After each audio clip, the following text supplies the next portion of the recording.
Assalamualaikum warahmatullahi wabarakatuh. Waalaikumsalam warahmatullahi wabarakatuh. Alhamdulillah, hari ini kita belajar PAI kembali. Nah, bagaimana kabar kalian anak-anak? Baik, semoga kita selalu sehat dan selalu semangat dalam menuntut ilmu pengetahuan walaupun di zaman sekarang. Nah, dan ingat selalu jaga protokol kesehatan. Dengan apa? Ya, dengan memakai masker. Kemudian yang kedua, cuci tangan. Yang ketiga, ya, menjaga jarak. Ya, sebelum kita mulai, marilah kita berdoa dulu agar pembelajaran hari ini lancar. Coba berdoa sama-sama pimpin oleh teman kita, Janatul Ulfa. Bismillahirrahmanirrahim. Sama-sama. Allahumma inni as'aluka rizqan thayyiban wa ilman nafi'an.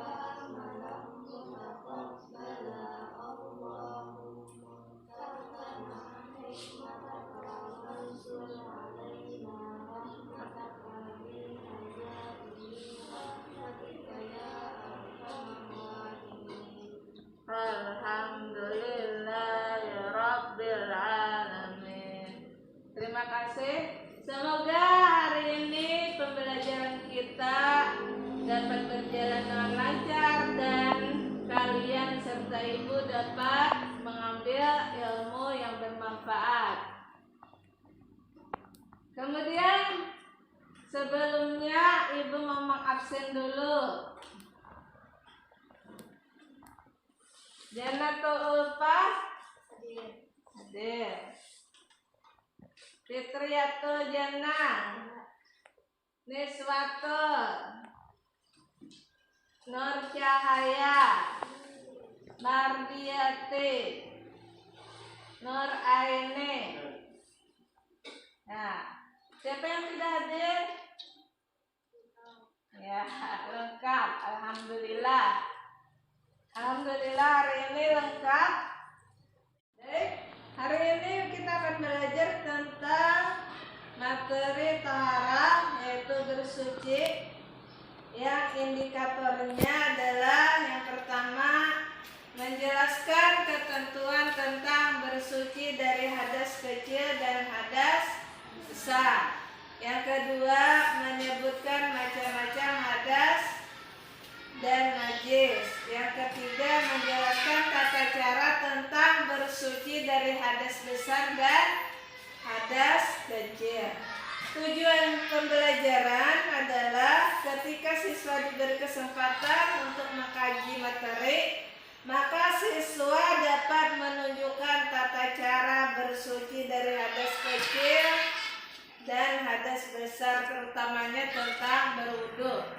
Yang kedua, siswa dapat melaksanakan tata cara bersuci dari hadas kecil dan hadas besar, terutamanya juga untuk berwudu.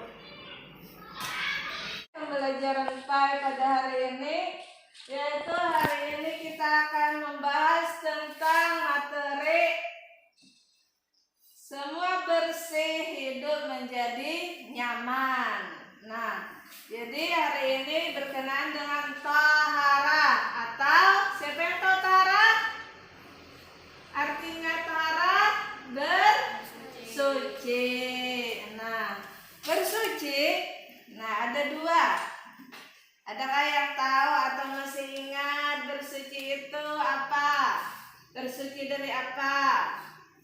Dari hadas dan najis. Apa itu hadas? Nah, hadas adalah keadaan diri seseorang yang membuat seseorang terhalang atau tidak sah. Nah, terhalang dari beribadah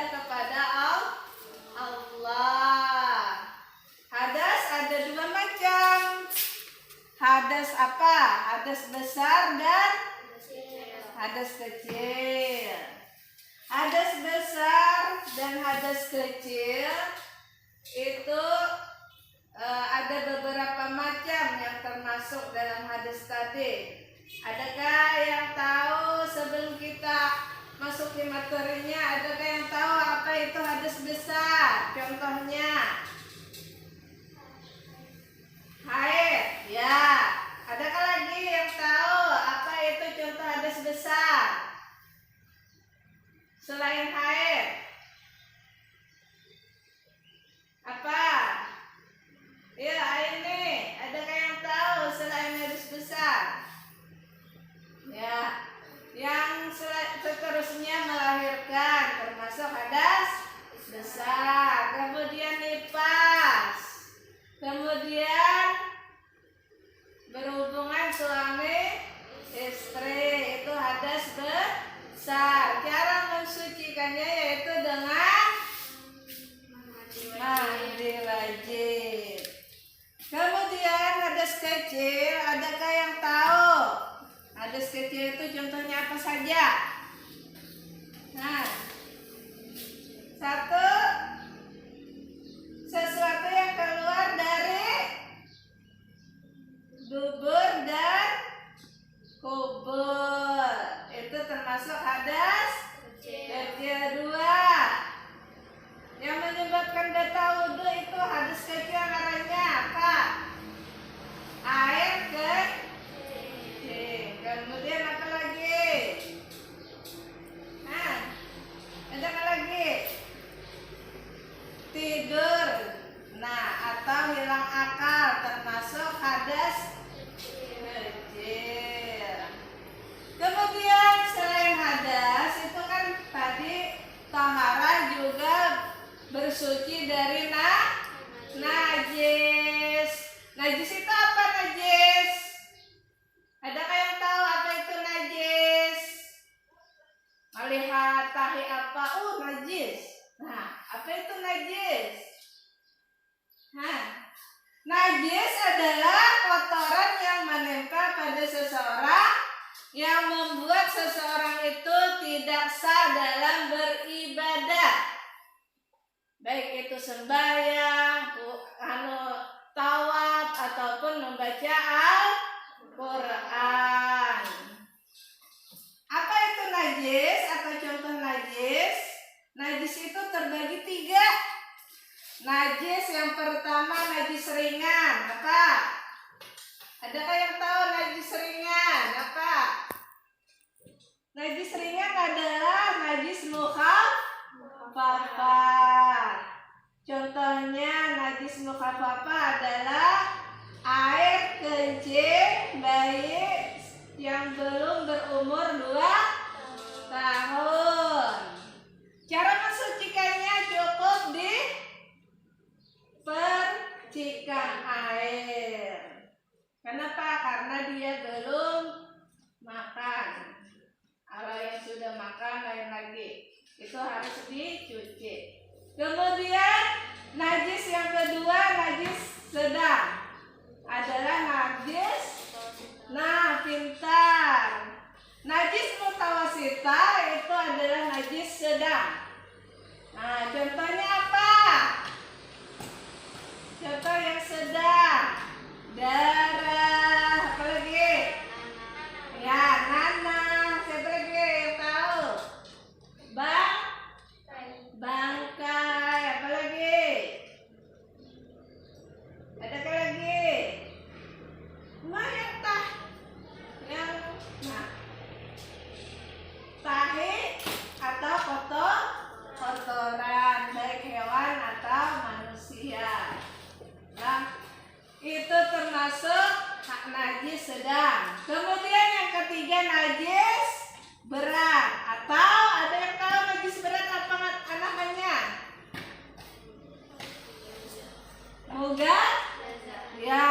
Mughalazah. Nah, najis yang berat itu namanya najis mughalazah. Coba contohnya apa? Yang berat, yaitu segala sesuatu yang keluar dari 2 binatang. Binatang apa? babi ya. Nah, ada yang tahu.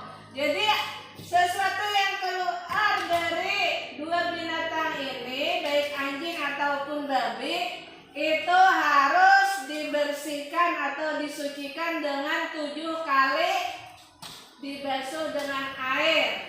Satu kalinya itu airnya bercampur dengan debu. Lah. Nah. Ada paham? Nah, ada yang ditanyakan sebelumnya? Ada yang ditanyakan? Paham? Nah, paham. Kemudian hadas. Tadi kita sudah bahas hadas besar, hadas kecil. Hadas kecil itu dibersihkan dengan cara apa? Nah, dengan cara hadas dengan cara berwudu. Kalau hadas besar dengan cara mandi. Nah, kemudian kalau tidak ada air ataupun berhalangan, baik itu hadas kecil maupun hadas besar, itu boleh dengan yang namanya tayamum. Pernah mendengar tayamum? Nah, dengan apa alatnya tayamum? Ya, dengan debu. Kalau wudhu dengan air. Ya, kalau mandi dengan air. Ya. Jadi untuk hadas itu, kalau hadas kecil dengan wudhu atau tayamum, hadas besar dengan mandi atau tayamum kalau ada air atau berhalangan sakit. Kemudian kita hari ini akan membahas tentang wudhu, karena di pertemuan nanti kita akan praktek berwudhu. Nah, jadi untuk wudhu itu ada yang disunahkan, ada yang termasuk rukun wudhu. 1 nih, niat. 2, ya, membasuh muka. 3, apa?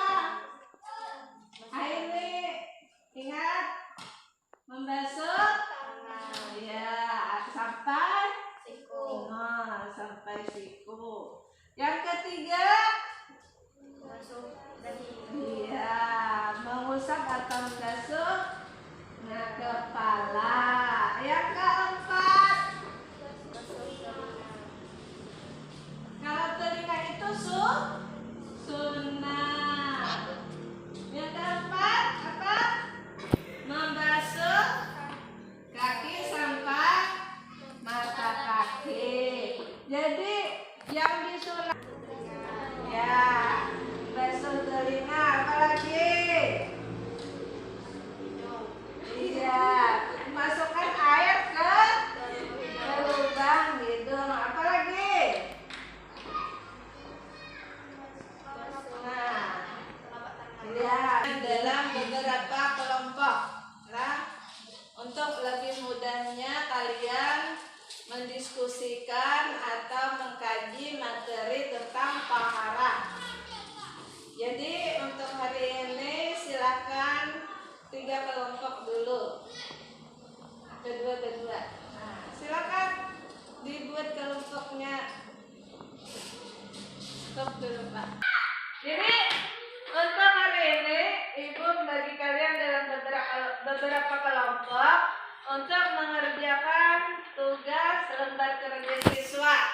Nah, tentang materi taharah atau bersuci dari hadas besar dan hadas kecil.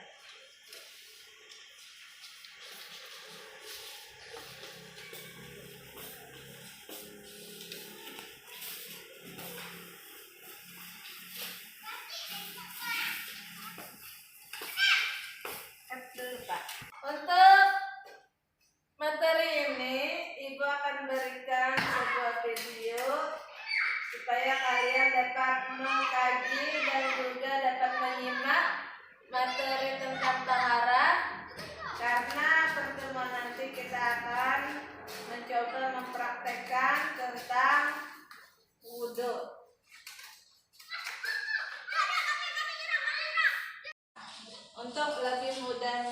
kalian mendiskusikan atau mengkaji materi tentang tahara. Jadi untuk hari ini silakan 3 kelompok dulu. Kedua. Nah, silakan dibuat kelompoknya. Jadi untuk hari ini Ibu membagi kalian dalam beberapa kelompok untuk mengerjakan tugas lembar kerja siswa. Nah, tentang materi tahara atau bersuci dari hadas besar dan hadas kecil.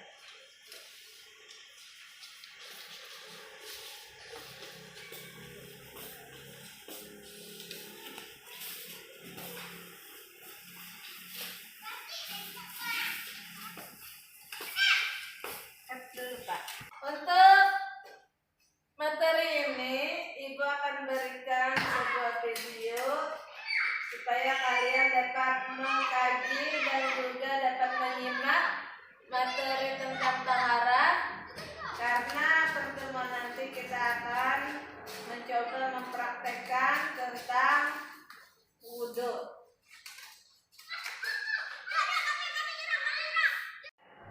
Kalian sudah Ibu bagikan tugas lembar kerja siswa untuk materi tahara ini. Nah, marilah sebelum kalian menjawab itu, kita simak dulu video yang akan diberikan. Nah, jadi kalian simak baik-baik video ini dan silakan nanti dijawab lembar kerja siswa dari kelompok masing-masing. Mari kita simak video berikut. Pada kali ini yaitu membahas tentang tahara. Apa itu tahara? Tahara menurut bahasa adalah bersuci atau bersih. Tahara menurut istilah adalah suci dari najis dan hadas. Tahara dibagi menjadi 2, yaitu tahara dari najis dan tahara dari hadas. Najis adalah sesuatu yang menjijikan. Najis adalah sesuatu yang haram, seperti perkara yang berwujud cair, seperti darah, nanah, dan muntah. Setiap yang keluar dari kubur dan dubur kecuali mani. Nah, najis ini ada 3 macam, yaitu najis mukhaffafah, najis mutawasithah, dan najis mughallazah. Najis mukhaffafah adalah najis yang ringan, seperti air seni bayi laki-laki. Cara menyucikannya sangat mudah, yaitu dengan memercikkan atau mengusap air yang suci pada bagian yang terkena najis. Yang kedua, ada najis mutawasithah, adalah najis yang ringan, seperti darah, nanah, air seni, tinja, bangkai binatang, dan sebagainya. Cara menyucikannya yaitu membuang najis itu terlebih dahulu, dan yang kedua mencucinya dengan air mutlak sehingga bau, rasa, dan warnanya sudah hilang. Yang ketiga ada najis mughallazah, yaitu najis yang berat. Nah, najis ini bersumber dari anjing dan babi. Cara menyucikannya yaitu membasuh sebanyak 7 kali, 1 kali diantaranya menggunakan air yang dicampurkan dengan tanah. Selanjutnya, pengertian hadas. Hadas adalah keadaan diri seorang muslim yang dapat menyebabkan dirinya tidak suci dan tidak sah untuk menjalankan sholat, tawaf, menyentuh Al-Quran, dan membaca Al-Quran. Hadas ini terbagi menjadi 2, yaitu hadas kecil dan hadas besar. Sebab dinyatakan yang hadas kecil atau batalnya wudu yang pertama, keluarnya sesuatu dari kubur dan dubur. Yang kedua, hilang akal atau tidur. Yang ketiga, bersentuhan kulit antara perempuan dan laki-laki yang bukan mahramnya. Yang keempat, menyentuh kemaluan dengan telapak tangan. Cara menyucikan hadas kecil yaitu dengan berwudu dan bertayamum. Nah, selanjutnya, sebab-sebab hadas besar yaitu haid. Yang kedua, nifas. Yang ketiga, wiladah atau melahirkan. Yang keempat, jima. Yang kelima, keluarnya mani bagi laki-laki baik disengaja maupun tidak disengaja. Cara mencucikan hadas besar adalah dengan mandi wajib, yaitu membasahi seluruh tubuh dari ujung rambut hingga ujung kaki. Sampai di sini, apakah dapat dipahami? Selanjutnya, kita akan membahas tentang tata cara taharah dari hadas. Yang pertama yaitu mandi wajib. Mandi wajib adalah mandi untuk menghilangkan hadas besar. Mandi ini dapat disebut juga dengan mandi janabah atau junub. Adapun tata caranya yaitu yang pertama, niat untuk menghilangkan hadas besar. Niatnya adalah nawaitu ghusla miraqil hadasil akbari lillahi ta'ala. Artinya, saya niat mandi menghilangkan hadas besar karena Allah Ta'ala. Yang kedua, menghilangkan najis apabila terdapat di badannya seperti tetesan darah. Yang ketiga, membasahi seluruh tubuh dari ujung rambut hingga ujung kaki. Nah, selanjutnya wudhu. Wudhu adalah cara bersuci untuk menghilangkan hadas kecil. Adapun caranya, yang pertama niat di dalam hati. Adapun bacaannya, nawaitul wudhu'a lirafil hadasil asghari fardhilillahi ta'ala. Saya niat wudhu untuk menghilangkan hadas kecil karena Allah Ta'ala. Yang kedua, disunahkan untuk membasuh telapak tangan, berkumur-kumur, dan memasukkan air ke dalam hidung. Yang ketiga, membasuh muka. Yang keempat, membasuh tangan sampai sikut. Yang kelima, mengusap kepala. Yang keenam, disunahkan untuk membasuh telinga. Yang ketujuh, membasuh kaki sampai mata kaki. Yang kedelapan, tertib. Nah, setelah itu kita berdoa setelah wudhu. Selanjutnya tayamum. Tayamum adalah pengganti berwudu atau mandi wajib. Nah, hal ini dilakukan sebagai rukhsah untuk orang yang tidak dapat memakai air karena beberapa halangan atau uzur. Jadi, tayamum dilakukan dengan sarana debu yang suci. Nah, debu yang suci ini adalah sebagai pengganti air. Apabila kita di dalam pesawat atau kendaraan, debu yang kita gunakan untuk bertayamum adalah cukup dengan mengusapkan debu yang ada di dinding pesawat atau kendaraan. Adapun cara bertayamum adalah yang pertama, niat untuk melaksanakan sholat. Niatnya adalah nawaitu tayammuma istibahati sholati fardhilillahi ta'ala. Saya niat bertayamum untuk melaksanakan sholat karena Allah Ta'ala. Yang kedua, mengusap muka dengan tanah atau debu yang suci. Yang ketiga, mengusap tangan kanan sampai sikut dengan debu.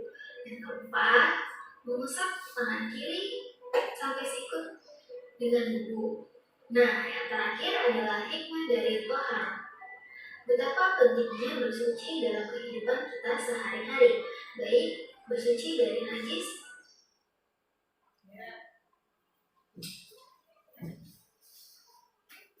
Nah, di sini sudah dijelaskan tentang taharah dari video tadi. Nah, Ibu beri waktu untuk kalian berdiskusi tentang taharah. Silakan dijawab nantinya Kak PD. Apa itu bersuci? Apa itu taharah? Kemudian taharah terbagi berapa? Nah, kemudian di situ nanti ada hadas terbagi berapa? Nah, kemudian cara mensucikannya. Ada yang ditanyakan? Nah, kalau tidak ada silakan kerjakan. Stop. Ya, baik. Untuk mempresentasikan hasil kelompoknya, nah langsung saja kepada kelompok 1 untuk maju mempresentasikannya. Yuk, kelompok 1.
hadas besar dengan ya.